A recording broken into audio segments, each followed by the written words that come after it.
벌써 며칠째 소년이 학교에서 돌아오는 길에 무전경이었다.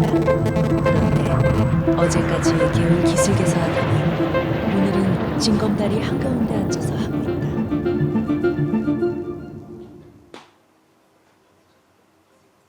Bonsoir à toutes et à tous. Je suis très heureuse de vous retrouver ce soir pour la suite de la thématique des débats urbains dans le cadre de Corps de Texte. Alors ce soir, je serai accompagnée de Solène, qui est donc l'éco-conseillère du Théâtre de Liège, qui m'accompagne pour le deuxième débat ce soir. Jonathan Tonon, donc, qui est responsable de l'innovation au Théâtre de Liège, et Valérie Guélézo, qui est avec nous depuis Paris, qui est donc géographe, spécialiste de la Corée, directrice des études au HESS et qui a publié Séoul, ville géante, cité radieuse en 2003. Merci beaucoup Valérie d'être avec nous depuis Paris. Et si vous pouvez, oui, bonsoir. Et vous pouvez compléter votre présentation avec plaisir. Eh bien, écoutez, oui, je suis ravie d'être là pour parler de Séoul, ville-monde. Le livre que vous citez, c'est mon tout premier livre, mais je voudrais juste en mentionner un deuxième qui est celui-ci, qui est l'Atlas Mégapole, l'Atlas de Séoul, qui est paru chez Autrement en 2010, donc qui est beaucoup plus récent et qui a la particularité d'être disponible entièrement en ligne aujourd'hui avec des très très belles photos qui ont été réalisées par un reportage de Cathy Rémy qui était photographe donc au Monde Magazine. Et je mentionnerai un deuxième livre écrit avec Benjamin Joanneau, mon collègue de l'université de Hongik à Séoul, un livre intitulé Urbanité coréenne, qui a été le fruit d'un festival également Cinéma Sciences Sociales qui portait sur les villes en Corée du Sud en 2016 à l'occasion des années croisées France-République de Corée à l'époque. Voilà, et pour compléter ma présentation, oui, je précise que je suis également membre d'un laboratoire Chine-Corée-Japon de l'École des hautes études en sciences sociales, donc le HESS à Paris. Merci beaucoup. Je crois que vous étiez la personne que nous devions avoir ce soir. Donc, on est vraiment très, très, très heureux de vous avoir avec nous. Donc, l'idée, c'est de continuer donc, cette notion de voyage immobile et donc de découvrir à travers la littérature et à travers votre expérience et à travers notre regard quelle est cette ville, quelle est Séoul, tout en questionnant évidemment la place de l'homme dans ces cités, dans ces mégapoles. Donc, pour entamer ce voyage, je vous invite à découvrir un auteur qui s'appelle Hwang Sok-young. Je prononce évidemment très mal les noms coréens, donc je vous invite à lire le nom, qui est donc un auteur que moi j'affectionne beaucoup. Donc si on l'a choisi aujourd'hui, c'est parce qu'il a écrit un livre qui s'appelle Au soleil couchant, qui, vous le verrez, vous allez entendre des extraits de son texte par l'acteur Ferdinand Despy, est un texte qui parle d'un architecte qui a déconstruit et reconstruit Séoul et qui fait un peu le bilan de sa vie. Et donc Hwang Sok-young donc nous a partagé ces cartes postales. Donc carte postale, c'est une manière de partager ce qu'il vit en ce moment à Séoul et d'être un peu avec nous, que vous voyez pour le moment à l'écran. Juste vous parler de lui rapidement. Donc il est né en 1943 sous l'occupation à l'époque du Japon. Il a ensuite combattu au Vietnam et alors il a entre 93 et 98, il a été emprisonné simplement parce qu'il s'est rendu en Corée du Nord et qu'il a en fait consacré 15 ans de sa vie à une forme d'activisme pour la démocratie. Il ne pouvait plus écrire, donc c'est vraiment quelqu'un qui a un idéaliste, un rapport au monde très fort, très beau, très doux. Enfin, moi, j'ai vraiment eu un réel plaisir à rencontrer cet auteur que je vous invite vraiment à découvrir. Et donc, en fait, là, on voulait simplement partager donc une rencontre que j'ai eue avec lui il y a quelques jours. Alors, une rencontre via Zoom, avec décalage horaire et interprète. On a fait un petit montage d'une quinzaine de minutes de cette rencontre. Donc, vous allez voir, il y a donc un décalage un peu temporel et c'est parfois un peu artificiel. Nous avons eu un très, très bel échange. On a sélectionné quelques questions pour que vous puissiez découvrir donc cet auteur. Et je me suis vraiment sentie honorée d'avoir ce temps avec lui parce que, pour l'anecdote, c'est quelqu'un qui ne donne quasi quasi plus d'interviews parce qu'il a écrit une autobiographie il y a quelques années et qu'il considère qu'il a tout dit.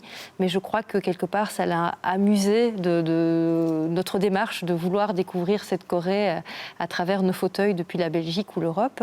Et surtout, nous avons eu un magnifique contact en Corée, Jisung Park, qui a vraiment aidé à ce qu'on puisse créer du lien avec ces auteurs en Corée.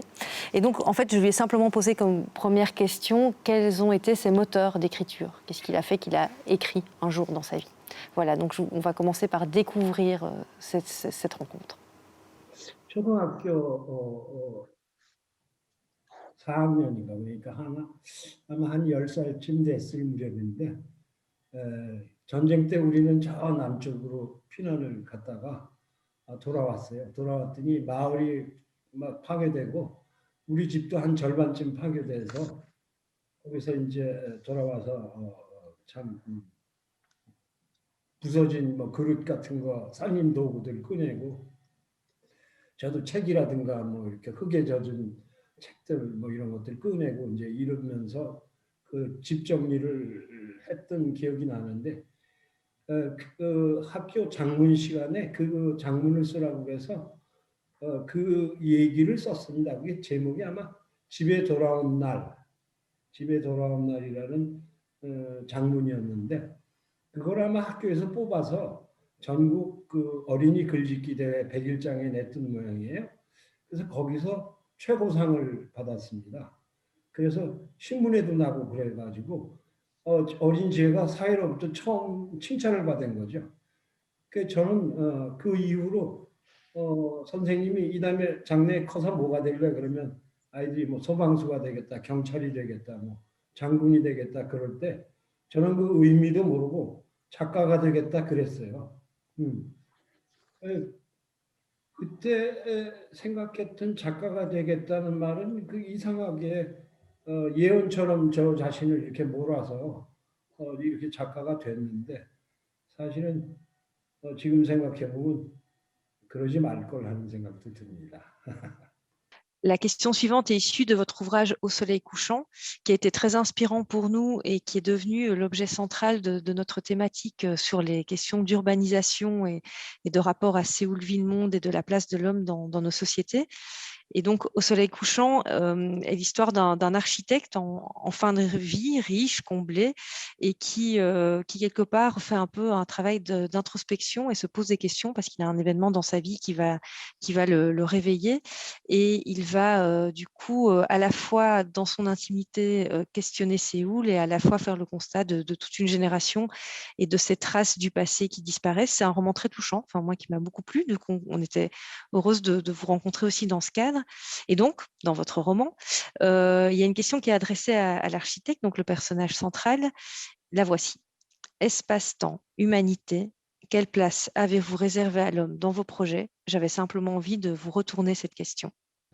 잃어버린 것이 많습니다. 거기에는 기억도 있겠고 또 실제 그 도시 전체의 모습도 많이 달라졌죠. 현대의 서울의 모습은 그런 흔적들, 가령 이를테면 중세 시대에 남은 그 잔재들, 그리고 전쟁에 파괴된 것이 신도시로 이렇게 발전된 모습, 그리고 식민지 시대의 그 식민지 근대화의 흔적들 이런 것들이 같이 섞여 있는 도시죠. 제가 어느 책에서 읽었는데 그 사람이든 개인이든 사회든 간에 이렇게 시간이 이렇게 지나가면서 실수를 했든 무슨 잘못을 했든 사방에 펑크를 내면서 이렇게 지나간다고 그러죠. 그런데 그걸 그대로 버려두고 잊어버리고 지나가는 게 아니라 다시 그때로 돌아가서 펑크를 냈던 그 장소에 가서 이제 지나갈 때 그때 과거에 지나갈 때 펑크를 내고 대충 이렇게 땜질을 하고 지나간다고 그러죠. 그래서 그걸 구멍마개라고 그런다고 그래요. 그래서 어느 시점에 가서는 그 자리로 돌아가서 자기가 펑크를 냈던 그 구멍 마개를 열고 그 어두운 과거의 시면을 들여다봐야 한다는 거죠. 그런 과정을 거치지 않으면 사람이나 사회나 성숙한 다음 단계로 나갈 수 없다. 이런 내용을 어디 책에서 읽은 것 같은데 이 해질 무렵이라는 소설의 내용은 바로 그런 시간에 대한 개인적 회한 또는 사회적 회한을 주제로 다룬 소설입니다. Pensez-vous que regarder ces trous ensemble est quelque chose d'important actuellement? 물론이죠. 한국뿐만 아니라 온 세계의 근대화는 왜곡된 근대를 거쳤습니다. 저는 그래서 그 근대를 극복하기 위해서는요, 그 지나간 시대의 어떤 시간을 다시 한번 들여다봐야 된다고 생각을 하죠. 지금 현재도 코로나 팬데믹은 우리에게 그러한 말하자면 과거를 되돌아볼 것을 지금 요구하고 있고 우리가 만들어낸 문명과 일상이 과연 올바른 것이었느냐 하는 질문처럼 보입니다. Est-ce que pour vous, c'est justement le moment de réfléchir à un idéal de vie? Est-ce que vous avez un point de vue personnel à ce sujet à nous transmettre? 글쎄요, 사람과 사람 아닌 것들과의 문제에 대해서 생각을 하고 있는데 요즘 우리가 너무 사람 중심주의적으로 살아오고 생각해 오면서 지금과 같은 세계를 만들고 그 업보가 이런 재난을 가져왔다고 생각을 하는데요. 일찍이 그 불교 쪽에서는 오래전부터 사람 아닌 것들과의 관계에 대해서 깊이 생각을 해왔었습니다. 거기까지. 불교에서는 만물의 불성이 있다고 얘기를 하거든요. Mhm. 그러니까 사람 또는 동물, 동식물 그리고 물건에까지도 불성이 있다 이렇게 얘기를 합니다. 이를테면 우리가 산책을 나가서 숲에 가면 우리는 늘 우리가 주체가 돼서 숲을 보고 자연을 보는데 사실은 뒤집어 놓고 보면 나무들도 돌들도 우리의 기척을 느끼거든요. 그래서 그쪽에서도 감흥을 해오는데 그전엔 그쪽의 감흥을 전혀 생각하지 않았죠. 예. 근데 사실은 우리가 이를테면 가을날 이렇게 지나가다 보면 우리 이제 절기를 나눌 때 입추라고 가을에 들어간다 하는 날이 있는데 그런 날 틀림없이 들판에 나가면 풀벌레가 울기 시작합니다. 그러면 저 벌레들 저 어린 것들도 철을 알고 있구나 하는 생각이 그러면서 그 작은 미물이 일궈온 삶을 일궈오기 위해서 여름 내내 애쓰고 그랬던 것이 생각나면서 굉장히 그 감동을 받습니다. 또 우리가 논을 지나가다가 개구리가 막 우는 논 사이를 지나가면 개구리가 우리를 느끼고 그러면 딱 멈추죠. 그리고 이제 멀어지면 다시 울기 시작하거든요. 그런 이해에서 감흥하는 세계거든요. 그러니까 주체가 나가 아니고 주체가 여러 개가 있는 거죠. 그러니까 말하자면 우리가 그런 다양한 주체들을 서로 감흥한다는 걸 인식하지 않으면 세계를 파악할 수가 없는 것입니다. 그래서 이걸 이제 그렇게 얘기하죠. 동아시아에서는 인드라의 그물망, 인드라넷이라고 얘기를 하는데 그거는 관계의 그물망 속에 우리가 살아간다는 거죠. Pensez-vous que votre parcours de vie a été plus compliqué et radical parce que vous êtes un écrivain? Alors, pensez-vous que les choses auraient été plus simples si vous n'aviez pas été un auteur? 그래서 참 근사한 질문 같은데, 예. 아마 작가였기 때문에 그렇지 않았을까 하는 생각이 드는 거예요. 그리고 뭐 사실 말은 그렇게 했지만 재밌었어요. Donc vous avez mené toute une série d'actions politiques dans votre vie.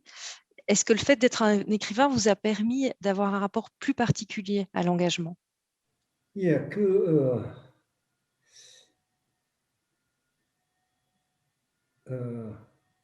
작품을 시작하는 그때서부터 한국에는 그 이제 군사 독재 정부가 들어서 있었기 때문에 사실은 30년 동안 독재 정부였죠. 그래서 우리가 그것을 개발 독재 기간이라고 얘기를 하는데 그때 청년 작가로 출발을 했기 때문에 부득불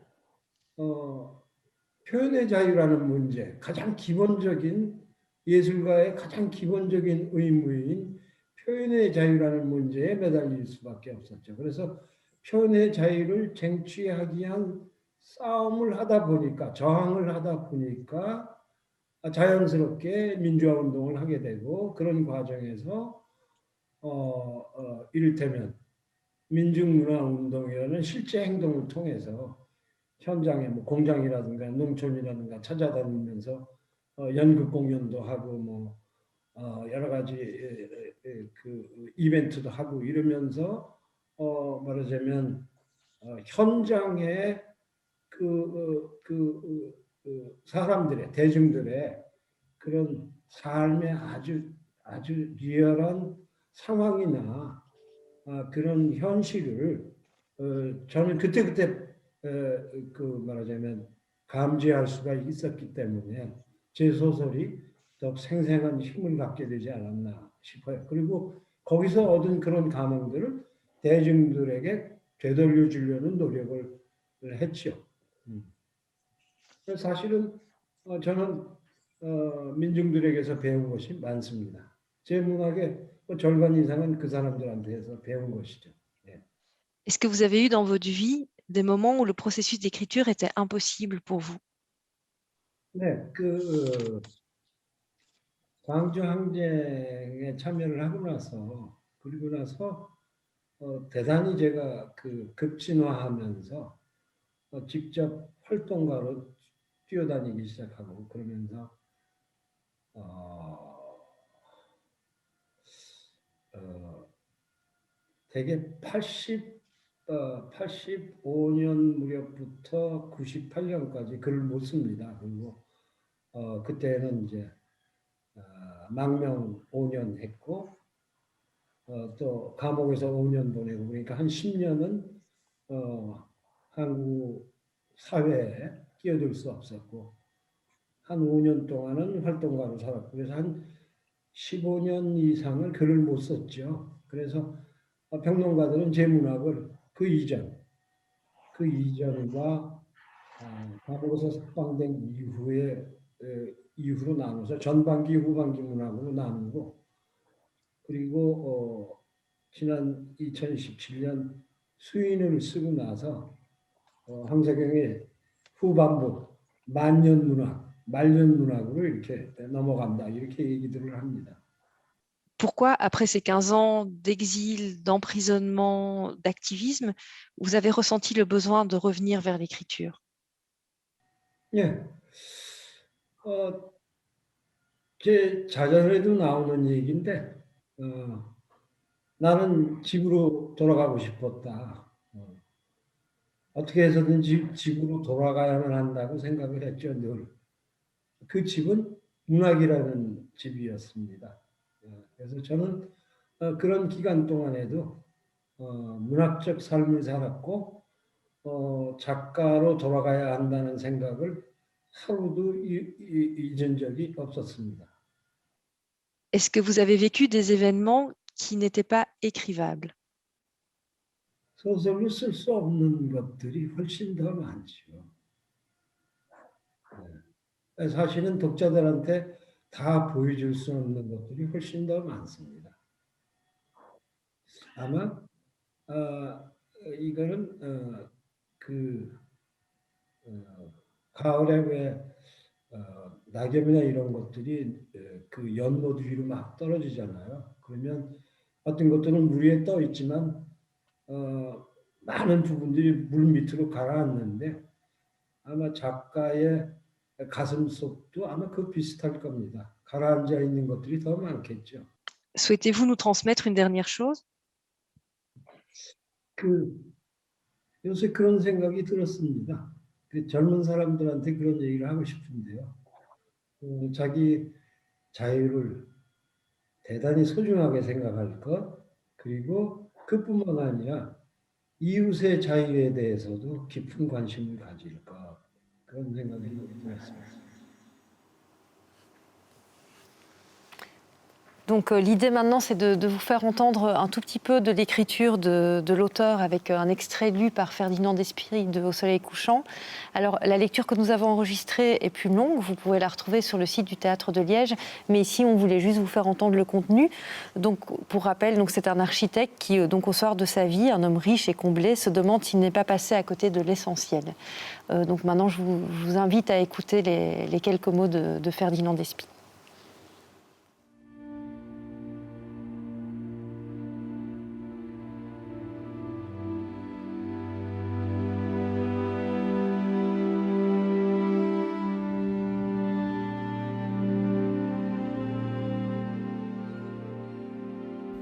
J'ai fumé ma cigarette jusqu'au bout, jusqu'au moment où le filtre commence à se carboniser. Prostré, pris de vertige, je suis resté assis là, longtemps, la tête vide, fixant sans le vouloir l'écran de mon ordinateur. Au bout d'un moment, dans la fenêtre de recherche, j'ai saisi « réaménagement urbain ». Une quantité d'informations a défilé, textes et photos. J'avais passé 10 années aux États-Unis où, après mes études, j'avais participé à divers projets internationaux sur place. Et de retour en Corée avec ma femme et ma fille, j'avais réintégré à presque 40 ans l'agence Yunsan comme directeur d'un département. En cette époque de boom immobilier, la boîte connaissait une forte croissance. Il y avait sur le web des images sur les travaux d'aménagement urbain que Yoon Byung-gu et moi avions enchaînés les uns après les autres au milieu des années 90. C'est dans ces années-là que le grand magasin Sampoong s'est effondré. 80% des bâtiments construits pendant cette période ne respectent pas les normes de sécurité. Même s'ils avaient passé avec succès le contrôle des autorités municipales, il aurait fallu faire des travaux de consolidation. Telle était la situation à l'époque. La conception, la construction, la finition, tout s'effectuait à la va-vite, et rien ni personne ne remettait en question ces méthodes expéditives qui enfreignaient constamment les règles. Des méthodes qui dopaient le marché de l'immobilier. C'est dans ce contexte que j'ai créé ma propre agence et que Byung-gu, patate brûlée, s'est lancé dans la politique. Les photos de travaux de réaménagement auxquels j'avais participé, il y avait à peine 10 ans, défilaient sur l'écran. Je revoyais les visages souriants des gamins dans les venelles étroites et enchevêtrées d'un quartier aux maisons couvertes de toits bas sur la pente d'une colline. Tous ceux qui étaient chassés de ces quartiers, où vivaient-ils à présent? Qu'étaient-ils devenus? Ces petites masures collées les unes aux autres comme des coquillages sur les rochers ont été remplacées par de gigantesques tours d'appartements qui défient le ciel. Je revoyais ces maisons à moitié écroulées, ces carcasses de voitures oxydées, abandonnées dans des ruines à la lisière de la plaine. Les ruelles où, après l'évacuation des habitants, plus personne ne passait, étaient déjà envahies par les herbes sauvages. Et là-bas, à l'angle d'un vieil immeuble dont on aurait dit qu'il avait été bombardé, un chien décharné rôdait à la recherche de son maître. Je revoyais la procession des manifestants, surtout des femmes, qui brandissaient sur des pancartes des protestations rédigées d'une écriture maladroite. C'étaient des scènes que j'avais vues de loin, un jour que j'étais allé sur place avec Byung-gu, pour me faire une idée précise d'un chantier de construction. Quand les gardiens étaient arrivés pour disperser les manifestants, juste avant que les bulldozers et les pelleteuses Poquelin n'entrent en action, nous étions partis. Nous avions sauté dans la voiture, incapables de supporter le spectacle. Ah, je revois les dernières images du quartier où je vivais. Le projet de réaménagement avait été conduit par une entreprise que je connaissais bien. Comme mes parents étaient partis bien avant qu'on reconstruise, je ne m'étais jamais soucié de ce qu'était devenu ce secteur. Et si Suna ne m'avait pas recontacté, je l'aurais complètement oublié. Je vois la grande rue qui donne sur le marché, les petites baraques avec leurs enseignes. Devant une échoppe, Myosun et Suna font une partie d'osselet. Moi, je suis en plein combat de coq, à cloche-pied, avec Jae-Yang et ses frères. Les enfants que j'aperçois me sont inconnus, mais eux aussi ont dû grandir dans cet espace, comme nous jadis, en caressant les mêmes rêves. Les souvenirs que je conserve de cette période sont différents de ceux qu'ont gardés les gens qui habitaient là. Les miens, ce sont surtout des souvenirs des interventions qui ont rayé d'un trait leurs propres souvenirs. En font partie le syndic associatif mis en place par notre équipe de consulting, l'agence de conception, l'entreprise de démolition, la société de construction maîtresse d'ouvrage, le conseil municipal, le régime politique lui-même, tous ces rouages interdépendants fonctionnant comme une chaîne alimentaire. Les innombrables réunions, les repas arrosés, les rencontres sur les terrains de golf, les chèques cadeaux, les produits de luxe, le liquide, les rapports financiers détaillés et minutieux, les factures et les reçus. Le président Yoon Byung-gyu et moi, nous connaissions tout cela trop bien. Devenu député, Yoon avait été réélu, mais il n'avait pas pu terminer son deuxième mandat à cause du scandale. Je l'avais aidé plus d'une fois. Plus exactement, nous avions besoin l'un de l'autre. Réduit à l'état de légume, il est alité maintenant, écrasant sous son poids tous les souvenirs qu'il a accumulés depuis l'époque de Yongsan. Longtemps, je me suis dit que j'avais eu la chance d'avoir réussi à m'arracher à des conditions de vie misérables. Comme tous ceux qui, ayant traversé cette époque, se réjouissent, persuadés qu'ils ont amélioré leur train de vie, qu'ils ne sont pas restés à la traîne. J'ai cliqué à nouveau sur le message de Suna et j'ai relu la fin de son récit. Mais qu'avons-nous fait de mal? Comment avons-nous fait pour donner à nos enfants un pareil destin?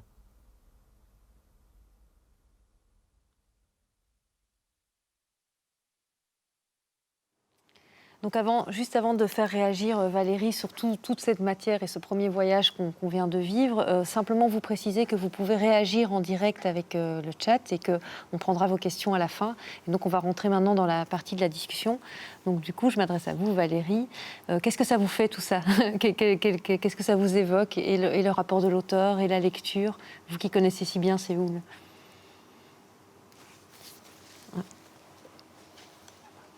On ne vous entend pas, en tout cas nous. Oui, j'avais pas activé mon micro, pardon.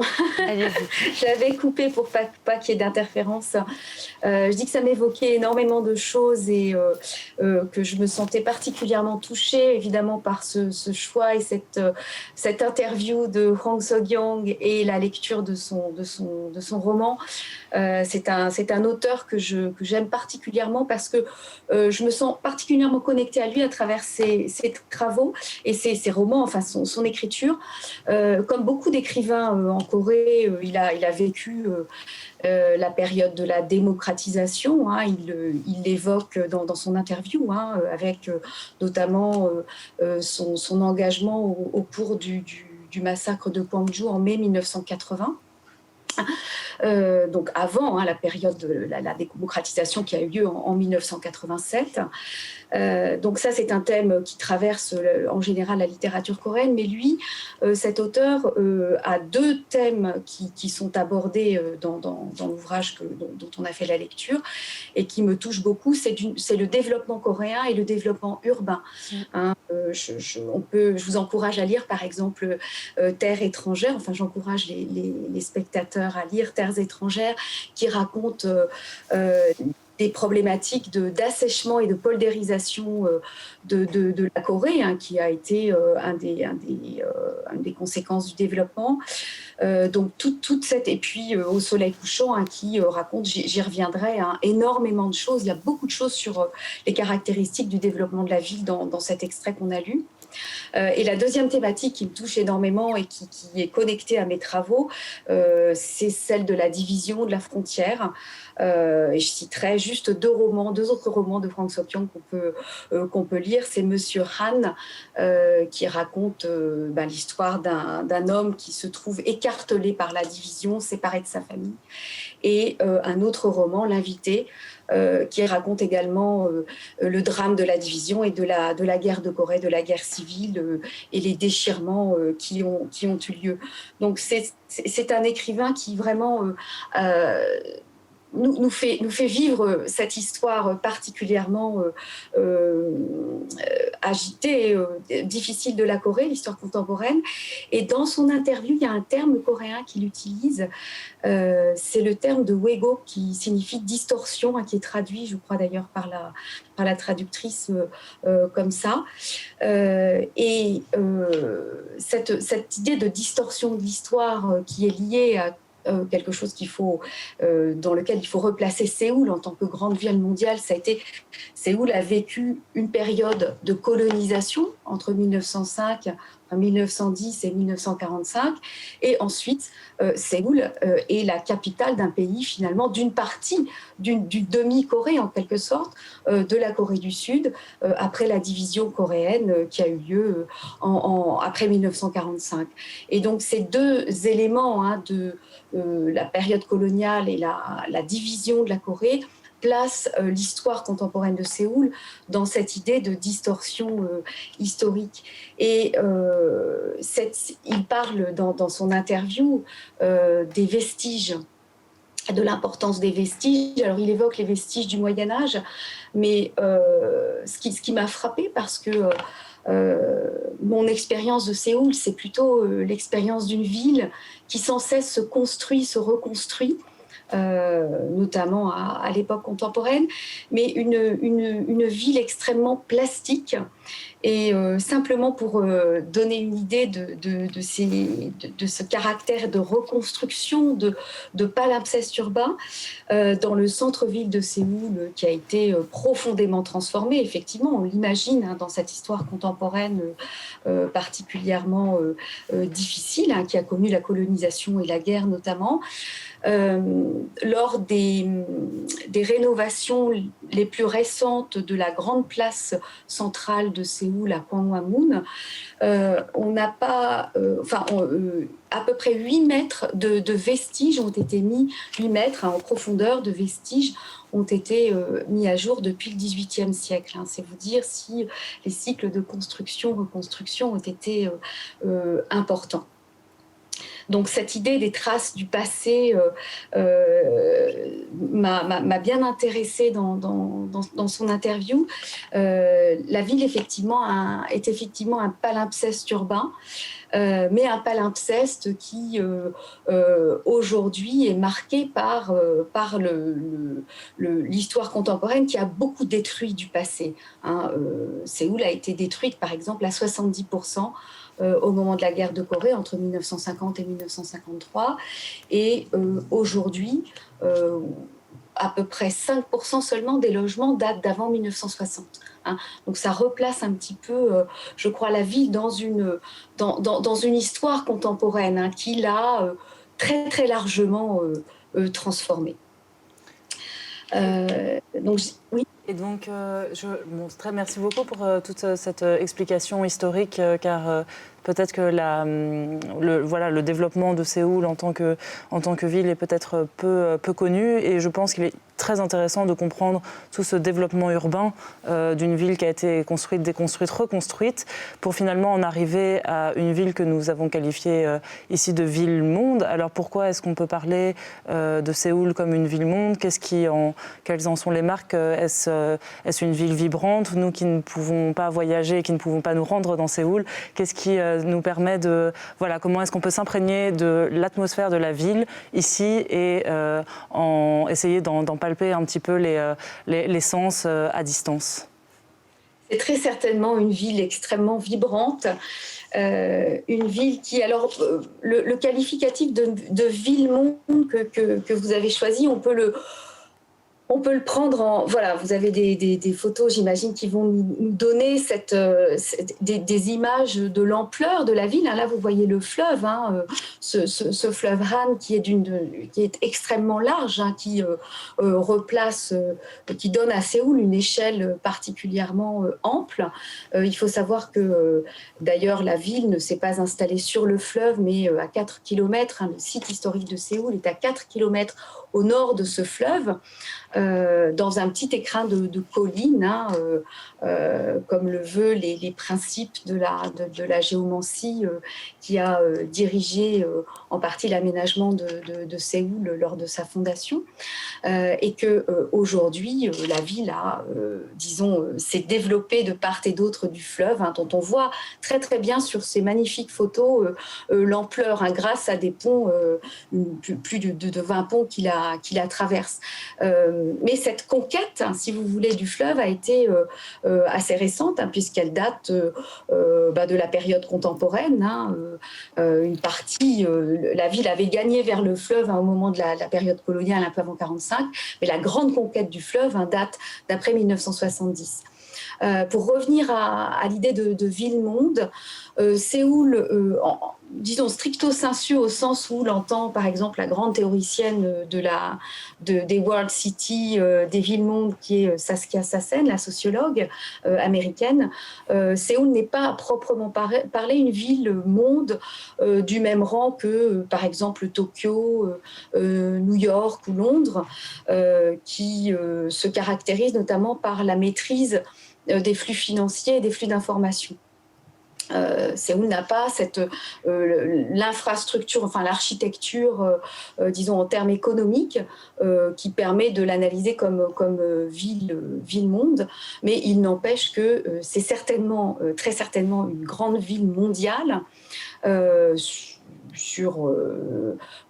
du point de vue évidemment économique, mais aussi et surtout culturel aujourd'hui. N'oublions pas que Séoul a fait son entrée sur la scène internationale à la fin des années 80, au moment des Jeux Olympiques de Séoul. Ça a été vraiment le moment où finalement, au moment de la démocratisation d'ailleurs, le monde a découvert cette capitale d'un pays qui s'était développé de manière extrêmement rapide. À l'époque, vous savez, c'était le bestiaire de l'Extrême-Orient. On avait le Japon et les petits dragons, les petits Japons. Et la Corée faisait partie de ce bestiaire asiatique, de ces pays, de ces nouveaux pays industrialisés, qui donc ont émergé à la fin des années 80. Et aujourd'hui, Séoul est très certainement une ville mondiale, d'abord par le fait que la croissance, et c'est très intéressant, la croissance coréenne s'est faite à partir des années 60 par une grande partie par l'extraversion, c'est-à-dire l'ouverture et l'exportation, d'abord de produits manufacturés de plus en plus sophistiqués, et puis ensuite des services, et puis donc de plus en plus sophistiqués là aussi. Donc une extraversion économique qui a porté, si vous voulez, le développement coréen. Et ce qui est extrêmement intéressant à propos de Séoul et de son émergence comme ville-monde, c'est que contrairement justement aux grandes villes que j'ai citées précédemment, c'est-à-dire à Tokyo, Londres ou New York, qui ont émergé comme ville-monde grâce au développement de leurs fonctions financières notamment. Dans le cas de Séoul, c'est la croissance coréenne portée par un État volontariste, par l'État développeur coréen, qui a fait de Séoul, qui a porté Séoul donc dans son internationalisation. Et c'est un cas assez particulier et intéressant.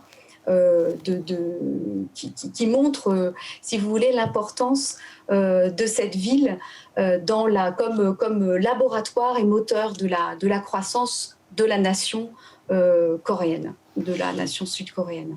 Moi, je voulais peut-être revenir sur cette question de croissance. J'ai beaucoup aimé ce que vous disiez sur la plasticité de la ville, sur cette ville palimpseste, en effet, qui se sédimente. Comme vous le disiez très, très justement, c'est quelque chose qu'on peut saisir. J'ai eu l'occasion de faire un voyage express dans Séoul il y a quelques années, et j'y ai ressenti quelque chose d'extrêmement singulier et qui est peut-être lié à cette question de plasticité, à cette question de la forme informe, ou en tout cas de la forme mouvante. C'est que cette ville est relativement insaisissable, en tout cas cas m'est apparu en tant qu'Européen, occidental, comme relativement insaisissable, sans véritable emblème, comme ça, comme on peut en avoir à Londres, comme vous le disiez, à Rome aussi, qui est une autre ville où l'histoire se sédimente, ou même à Berlin.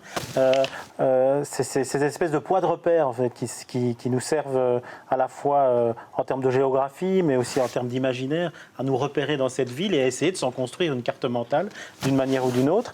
Et alors peut-être que je l'ai raté, peut-être que je me trompe, mais j'avais cette impression d'insaisissabilité de la ville de Séoul dans mon expérience. C'est intéressant ce que vous dites parce que notre expérience de la ville, elle vient des images qu'on en a. Et je trouve ça tout à fait passionnant que vous décriviez, je trouve, de manière très juste, la difficulté finalement à se situer, à trouver des repères symboliques de la ville. Et ça me rappelle effectivement une anecdote qui est tout à fait significative à propos lors de la publication de ce livre qui fait partie d'une collection qui n'existe plus chez Autrement, qui était consacrée aux grandes villes du monde. Et au moment de choisir la couverture du livre, l'éditeur, qui était à l'époque Henri Dougier, directeur des éditions Autrement, me dit « Je voudrais une photo typique de Séoul ». Et donc, moi, je lui dis, je lui propose plusieurs photos, des photos d'un temple, d'un palais, et puis je lui propose cette photo du fleuve que je trouvais, moi en tout cas, représentative du Séoul d'aujourd'hui, parce que je voulais parler de la Séoul contemporaine.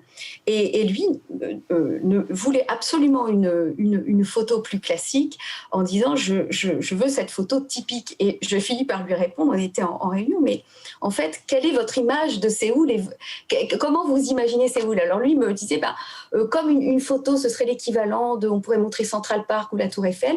Et finalement, il n'arrivait pas à pointer le monument qu'il aurait voulu voir sur la couverture, ce qui fait qu'on a finalement accepté de mettre la photo du fleuve que j'avais choisie.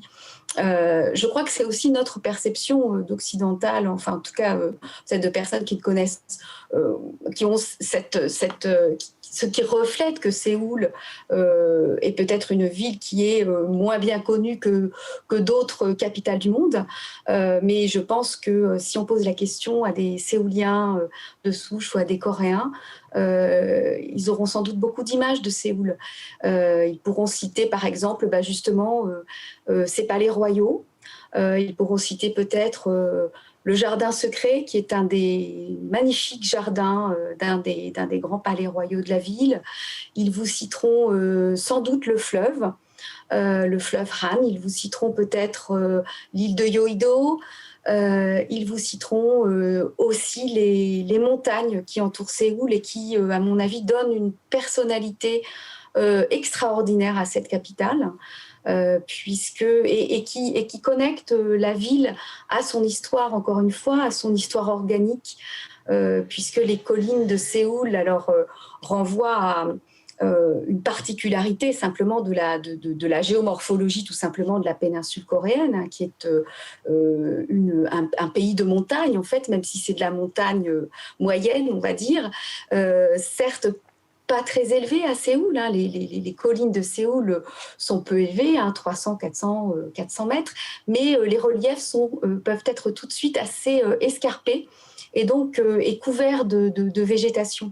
Donc c'est une des caractéristiques, je trouve, du paysage séoulien qui pourrait être, disons, un repère symbolique, en tout cas qui est certainement un symbolique très très important pour les Séouliens, qui l'utilisent par exemple pour le week-end. Ce sont des montagnes, des collines très très fréquentées pendant les heures de loisirs, où les Séouliens vont se promener, vont chercher de l'eau de source, et où se situent les temples, les ermitages bouddhiques et puis les hôtels chamaniques. Donc ça fait partie, par exemple, de ces lieux secrets, sacrés, symboliques de la capitale, qui pourraient être des repères que nous, on ne connaît pas.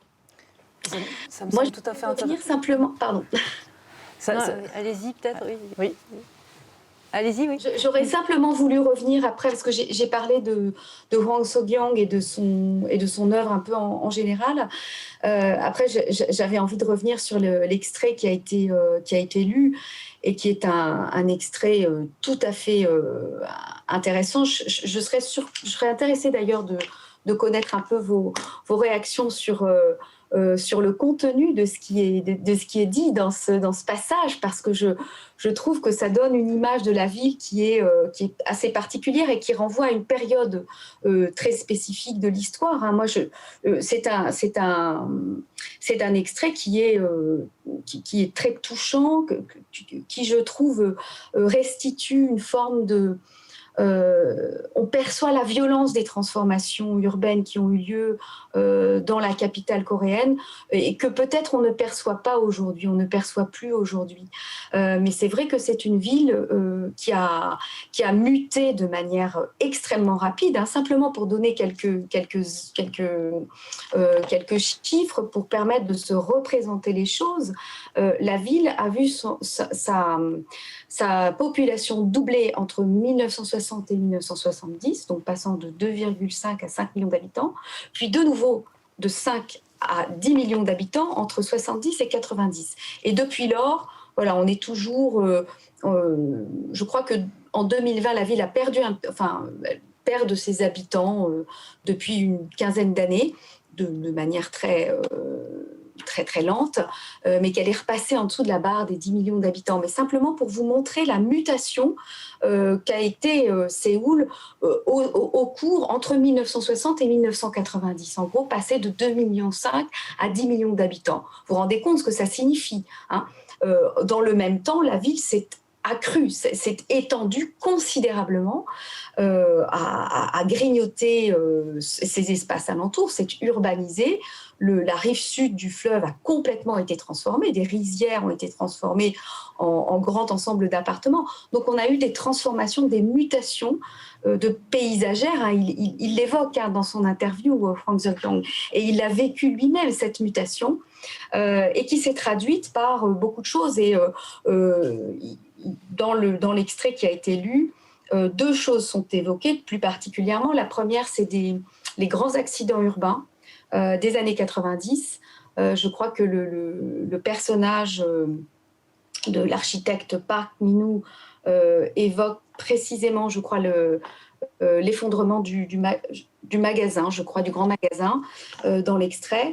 En 1995, mais il y a eu aussi l'effondrement du pont Songsu en 1994, donc des accidents urbains qui traduisaient la rapidité de l'urbanisation, et une urbanisation qui s'était faite aussi sur un fond de développement autoritaire, allié avec cette collusion entre l'État développeur et les grandes compagnies de construction et de la corruption. Ces grands accidents urbains, dont le premier d'ailleurs, c'est pas le premier, mais c'est un qui a été qui est particulièrement connu en Corée et qui a eu lieu en 1970 et qui a été l'accident des appartements Wahoo. Et qui a concerné le deuxième sujet qui est évoqué dans cet extrait, le sujet des rénovations urbaines. La ville de Séoul a été transformée aussi considérablement par le cycle des rénovations urbaines qui a commencé dans les années 60 et s'est poursuivi jusque dans les années 90 et se poursuit d'ailleurs encore aujourd'hui. On a encore des endroits qui sont détruits et puis reconstruits par du logement collectif. Et tout ce cycle des rénovations urbaines a permis cette transformation radicale des paysages urbains, d'une ville plutôt constituée de petites maisons individuelles basses dans les années 70 à une ville majoritairement constituée de logements collectifs, voire de grands ensembles d'appartements. Et donc c'est très bien évoqué dans l'extrait, puisqu'il parle à la fois des grandes compagnies de construction qui étaient associées à ces associations, ces syndicats de rénovation urbaine. Il parle sur le volet des personnes qui étaient expropriées de leur logement. Donc, il restitue, et on sent quelque part la mauvaise conscience de l'architecte qui effectivement, on lui demande qu'est-ce que tu as fait pour ton pays, comment tu as fait évoluer les paysages urbains de Séoul. Et cet extrait est tout à fait marquant et replace en fait le roman dans une réflexion vraiment qui est typiquement 80. Enfin, la vie de cet homme, hein, ça a été son action dans les années 80 et 90. Oui, alors tout à fait. Bien sûr, ça a été une très belle porte d'entrée pour comprendre cette mutation et le côté insaisissable dont parlait Jonathan. C'est que quelque part, c'est difficile de saisir une ville qui se déconstruit et se reconstruit indéfiniment. La notion de corruption, c'est vrai qu'elle est évidente parce qu'on sent aussi les clivages économiques, les jeux politiques, les jeux économico-sociaux avant l'être humain à l'intérieur de la société. Et moi, ce qui m'a personnellement le plus touchée, je crois, dans le roman, c'est le rapport à la mémoire. C'est qu'on efface toute trace.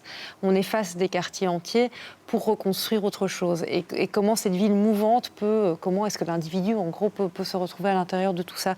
Mais ce qui nous intéressait dans cette porte d'entrée, et c'est peut-être un peu le leitmotiv de la semaine aussi, c'est comment la fiction peut nous amener à questionner la réalité, même si c'est ici une fiction très ancrée sur des faits réels, et comment tout d'un coup, à travers cette sensibilité de cet auteur qui vous l'avez évoqué, est très très forte, on peut percevoir, peut-être parfois avec une forme de résumé de sensibilité plus forte, que effectivement, si tout d'un coup on avait dû étudier l'évolution historique de Séoul, sa capacité physique, et donc encore une fois, on est dans l'idée de voyager sans vraiment partir, et que quelque part, ce genre de roman nous emmène et dans un rapport à l'espace et dans un rapport au temps qui est très inspirant.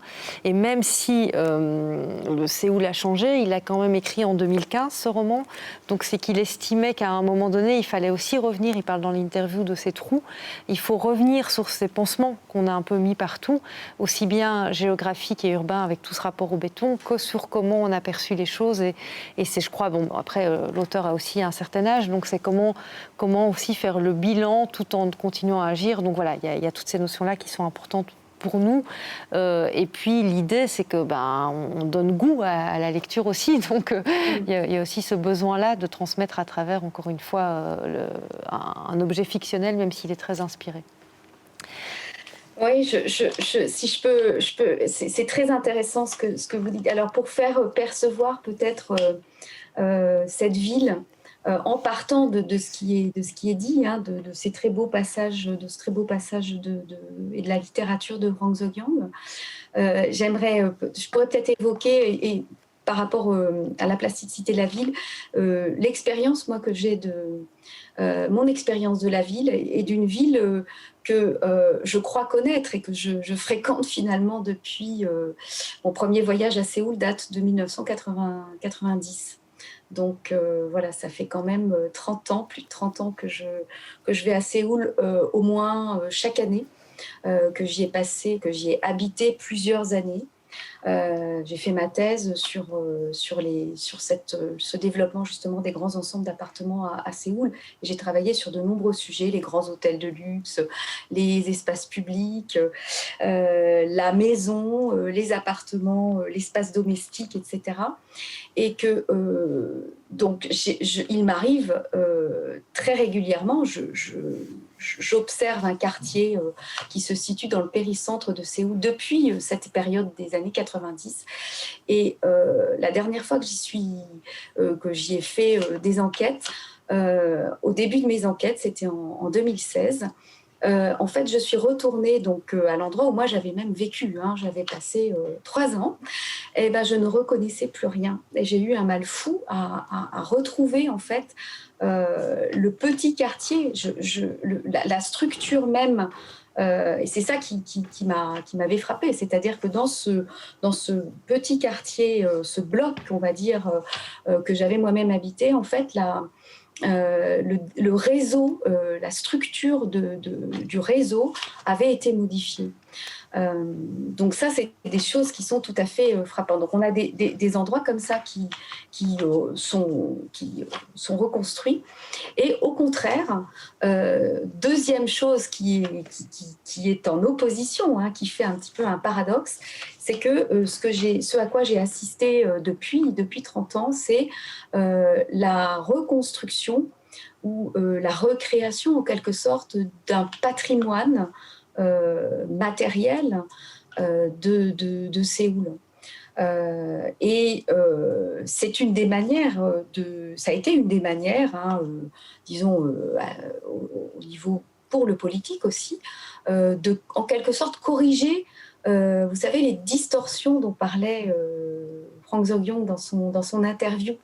La conséquence dans la vie des distorsions de l'histoire. Et je peux donner un exemple parmi plein d'autres, c'est que pendant la période coloniale, le gouvernement colonial avait construit son bâtiment du gouvernement colonial juste devant le Palais Royal entre donc le Palais Royal et la porte principale de ce palais. Le bâtiment de ce bâtiment qui a abrité pendant un temps le musée national a été détruit dans les années 90. Et la porte du Palais Royal, qui avait été déplacée vers l'est par les Japonais, a été replacée à sa place d'origine en 2010, lors de la rénovation de cette grande esplanade centrale de Séoul. Et cette rénovation a suivi la réexhumation de la rivière Cheongye, qui était un affluent du fleuve Han, qui à l'époque de la ville prémoderne se trouvait en plein centre-ville, qui avait été couverte et surmontée d'une voie express en 1974. Et entre 2002 et 2006, le maire qui était à l'époque Im Yong-bak, qui ensuite est devenu donc président de la République, a entrepris toute une opération de rénovation, alors qui a été très controversée, hein, certes, mais c'est un exemple, hein, de recréation en quelque sorte, de reconstruction un peu de toutes pièces, hein, d'un patrimoine historique. Alors cette création qui a créé un nouvel espace public, hein, dans le centre de Séoul, hein, cette rivière artificielle d'environ 6 km de long, qui est très appréciée.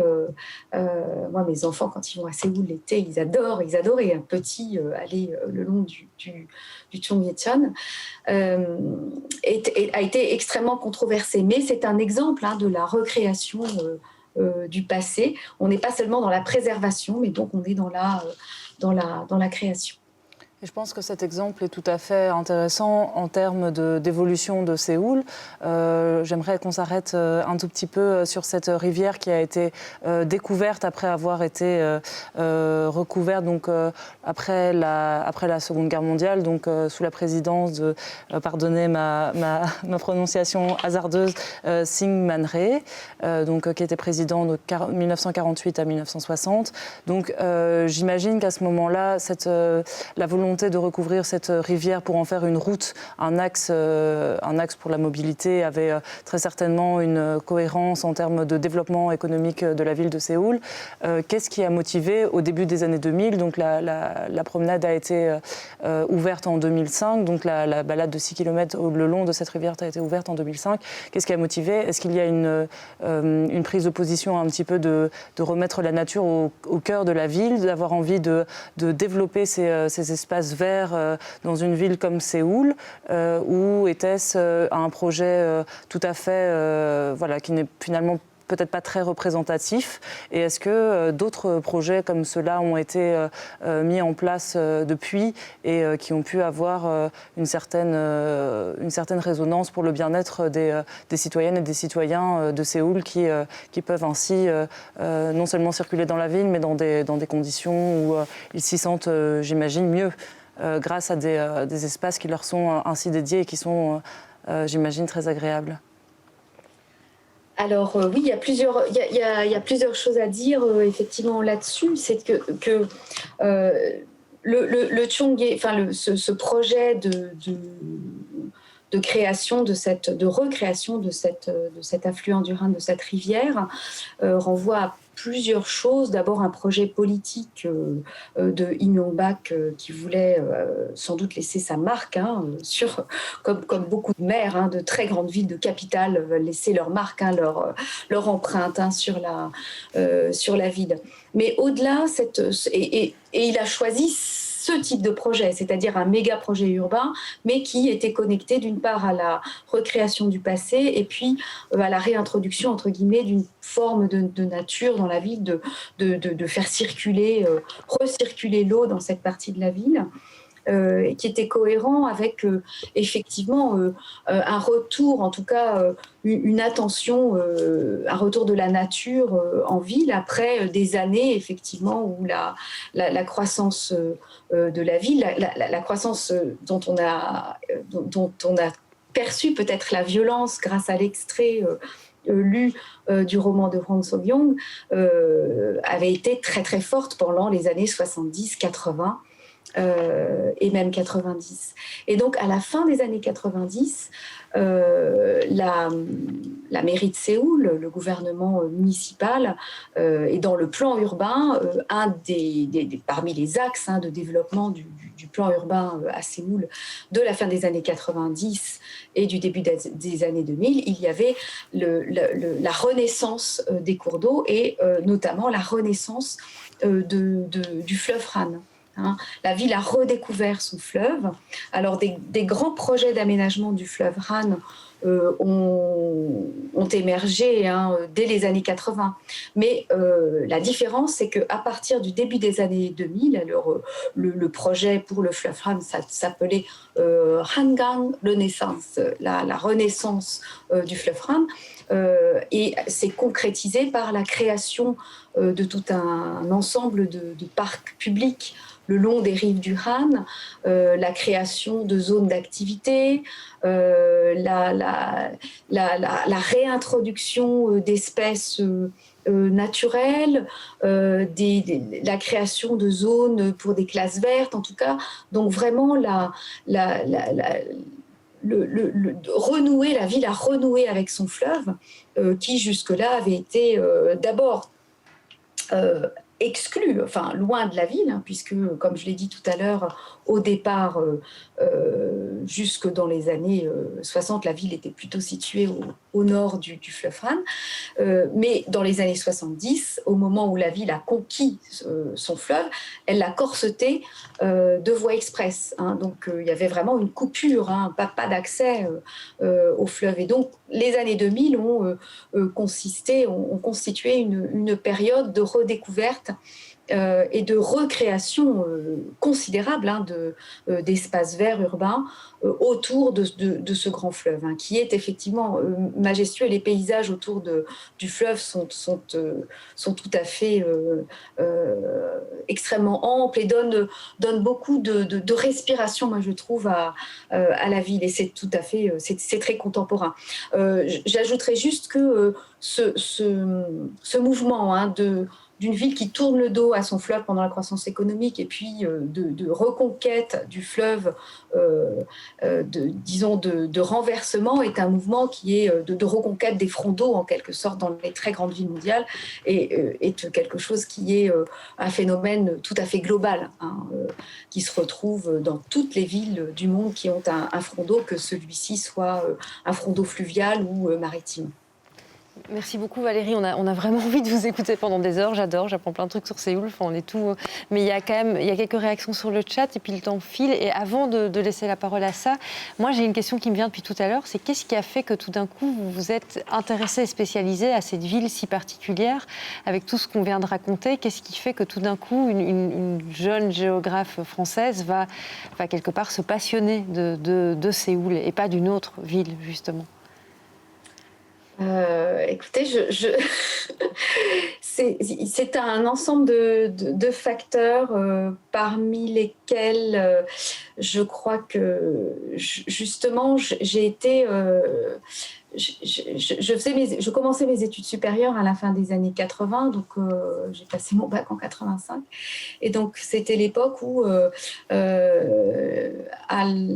on entendait parler de plus en plus de Séoul qui émergeait avec les Jeux Olympiques.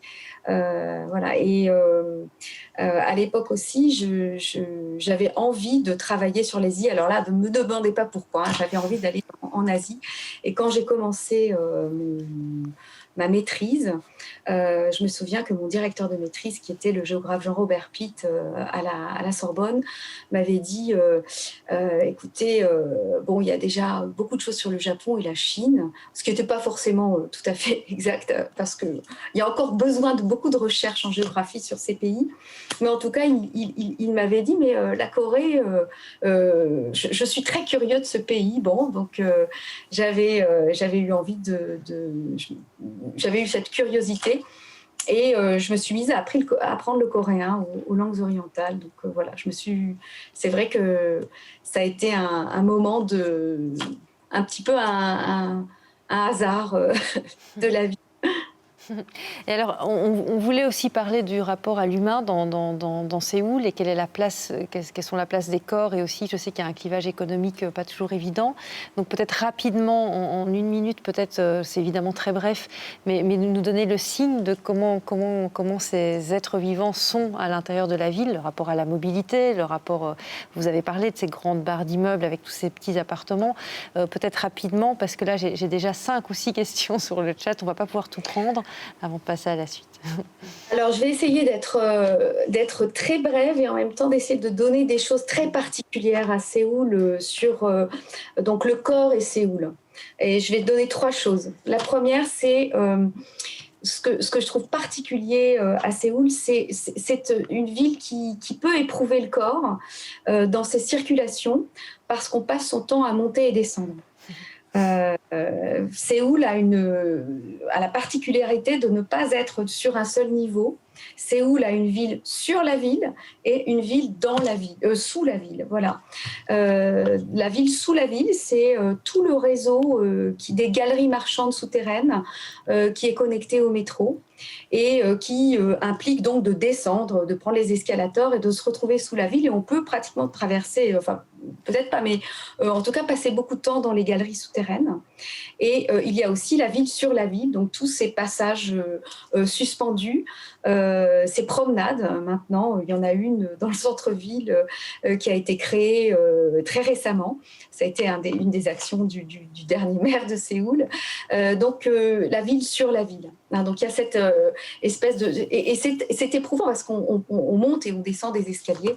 Et lors de mes premiers séjours à Séoul, j'étais épuisée de traverser les grandes avenues de Séoul par les passages suspendus, par les ponts suspendus. La deuxième chose, c'est les odeurs de nourriture. Alors, il y a beaucoup de ventes ambulantes à Séoul. Ça fait partie voilà, du charme de la ville. On peut acheter à manger un petit peu partout, à toute heure du jour et de la nuit. Et donc, le corps, moi, j'aime les odeurs de nourriture à Séoul. Ça fait partie aussi d'une appréhension, je crois, de cette très grande ville mondiale. Et la dernière chose sur les corps, il existe donc dans la pratique sociale en Corée du Sud, c'est pas qu'à Séoul hein, pour le coup, mais l'institution, la pratique du bain public. Et voilà, c'est une manière aussi de visiter Séoul, c'est de connaître ces grands bains publics où on peut passer une journée entière, hein, non seulement au sauna, au hammam, mais aussi dans les salles où on s'allonge sur des cristaux particuliers qui ont des propriétés spécifiques, où on passe ensuite un moment à regarder une série télévisée. Enfin, c'est des espaces qui sont où il y a une partie bain public, mais une partie où on est vêtu donc d'une sorte d'uniforme de ce complexe, disons, de soins, on va dire, et où on peut passer une journée entière, même en compagnie de sa famille ou de ses amis. voilà, c'est trois petits instantanés sur le thème mon corps et Séoul. C'est très important, ça nous fait voyager vraiment. Alors je vais prendre une des questions donc, du coup, qui est justement liée au corps dans la ville, qui parle en fait du vieillissement démographique et de la baisse de la natalité. Alors comment est-ce que ça questionne du coup le problème à son développement et que pensez-vous de ça? Donc c'est aussi une relation au corps et peut-être à une forme d'oppression des corps dans cette ville en plus qui manifestement suscite les corps dans cette montée et cette descente. Voilà. Et en plus, en 2020, donc Séoul a perdu son statut de mégapole et sa population est passée de 10 à 9 millions d'habitants. Donc voilà, si vous pouviez aussi nous parler pour répondre à la question d'André. Alors, merci pour cette question parce qu'elle permet justement de reprendre ce que j'ai dit tout à l'heure. Effectivement, c'est que Séoul perd de ses habitants en fait depuis le début des années 2000. Elle a atteint son maximum démographique en 1992. Donc, il y a eu 10,6, je crois, millions d'habitants. Et qu'effectivement, cette année, elle est repassée sous la barre des 10 millions. Alors, j'ai un petit questionnement sur ce terme de mégapole parce que le niveau démographique de mégapole a évolué. Et il y a une dizaine d'années, on parlait de mégapole à 8 millions d'habitants. Un mégapolis, c'était 8 millions. Donc voilà, avec l'accroissement urbain, les seuils évoluent. Donc toujours est-il qu'effectivement, Séoul perd de ses habitants. Alors c'est pas simplement le vieillissement de la population, c'est même pas cette raison, c'est pas la principale, mais c'est que en fait la population de Séoul se redistribue sur les villes satellite de la région de Séoul, de la région capitale coréenne, qui est une nébuleuse urbaine qui comprend plusieurs villes millionnaires, dont évidemment le port de Incheon qui avoisine, enfin qui fait plus de 2,6 millions d'habitants, donc une énorme concentration urbaine de plus de 24 millions d'habitants. Donc la baisse démographique de Séoul est liée à la redistribution de la population en direction des villes satellites de la région. Et pour ce qui concerne le vieillissement de la ville, là encore, on est dans une problématique qui n'est pas seulement locale, qui n'est pas seulement celle de Séoul, c'est une problématique nationale. La Corée du Sud est aujourd'hui un des pays qui a des taux de natalité parmi les plus faibles du monde. Évidemment, on n'est pas au seuil de renouvellement des générations et c'est un défi démographique qui est absolument crucial pour le gouvernement sud-coréen, c'est-à-dire que le renouvellement des générations, le vieillissement de la population, c'est quelque chose qui est extrêmement rapide et qui effectivement donc concerne Séoul, mais avant tout la Corée du Sud dans son ensemble. Par ailleurs, nous aborderons toutes ces questions dans la thématique qui est liée au récit féminin qu'on consacre jeudi, avec toute cette problématique aussi de la place de la femme et du coup de la famille dans la société. Donc c'est évident qu'on y met un accent aussi dans la semaine consacrée à la Corée. Peut-être, Solène, tu peux encore prendre une question. Oui, donc je vais continuer avec la question de Sophie qui demande « Pensez-vous que nos grandes métropoles européennes doivent s'inspirer d'une ville comme Séoul ?» Et j'ai envie d'ajouter si oui, en quoi? Alors, disons s'inspirer, il faudrait savoir sur quel plan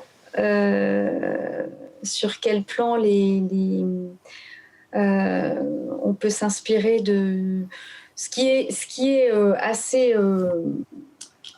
On peut répondre de plusieurs manières à cette question. Disons, je vais renverser la question. Ce que je voudrais, c'est peut-être désorientaliser ou en tout cas désexceptionnaliser Séoul. hein. Quand on analysait Séoul, alors Séoul, certes, c'est une grande métropole asiatique, c'est la capitale de la Corée. Elle a une situation particulière dont on pourra peut-être reparler si j'ai un tout petit peu de temps, c'est-à-dire à proximité de la zone démilitarisée. Mais Séoul se caractérise, en tout cas, suit des phénomènes que l'on retrouve dans beaucoup de villes dans le monde, hein. On peut en citer, alors j'en ai déjà évoqué un, c'est par exemple la reconquête de son front d'eau, hein, la reconquête du fleuve Han. Une deuxième caractéristique, c'est l'importance de la ville verticale. Alors là, qui place Séoul plutôt dans un environnement asiatique, hein.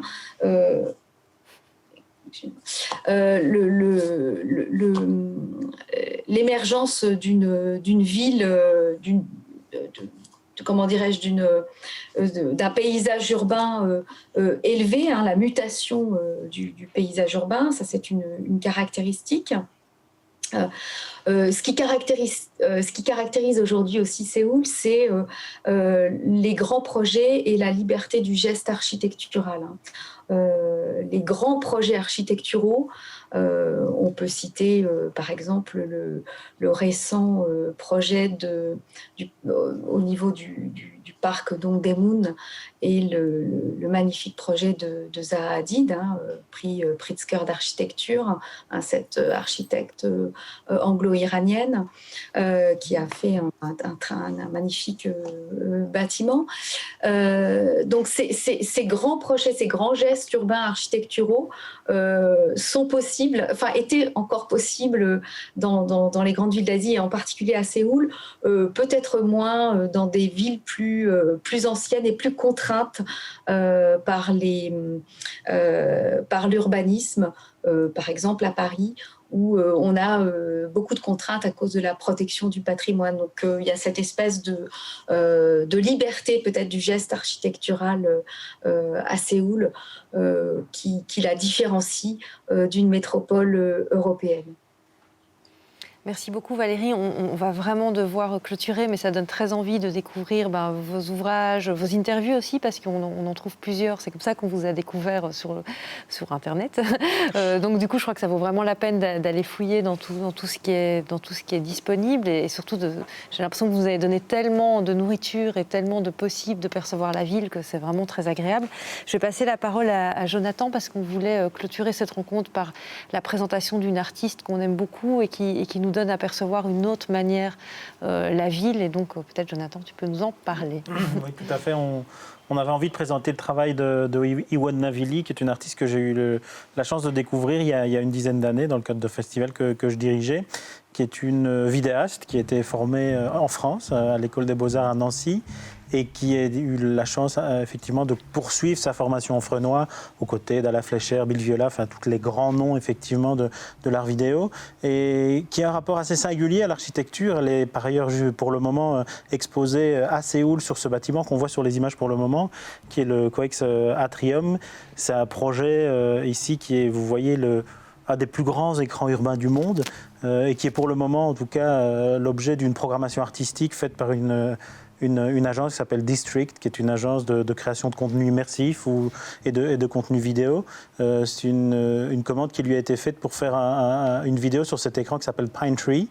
Et donc la vidéo, pour ceux qui ont la chance d'être à Séoul ou d'aller à Séoul dans les semaines ou les jours qui viennent, est exposée sur ce magnifique écran 4K HD jusque fin avril. Et donc c'est une artiste qui, moi, me touche beaucoup et que j'ai découvert avec un film en particulier il y a 10 ans qui s'appelait Phone Tapping, donc qui parle effectivement d'écoute téléphonique.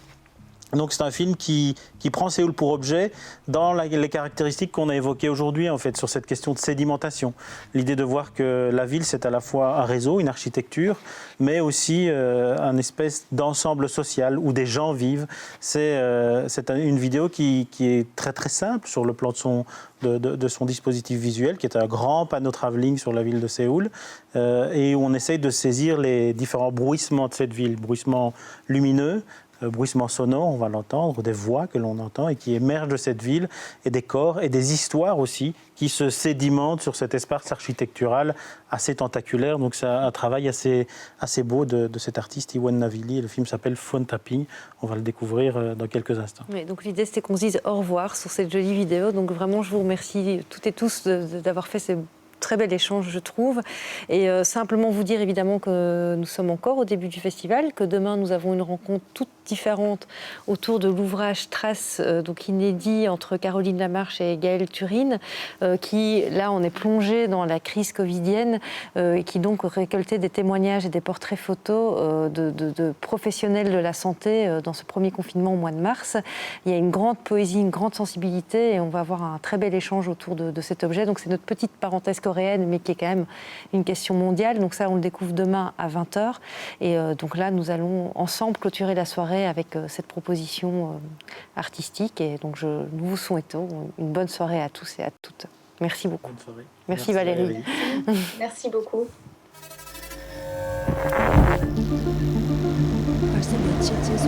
벌써 며칠째 소문이 학교에서 돌아오는 길에 울적거렸다. 그런데 어제까지 개운 기슭에서 하더니 오늘은 징검다리 한가운데 앉아서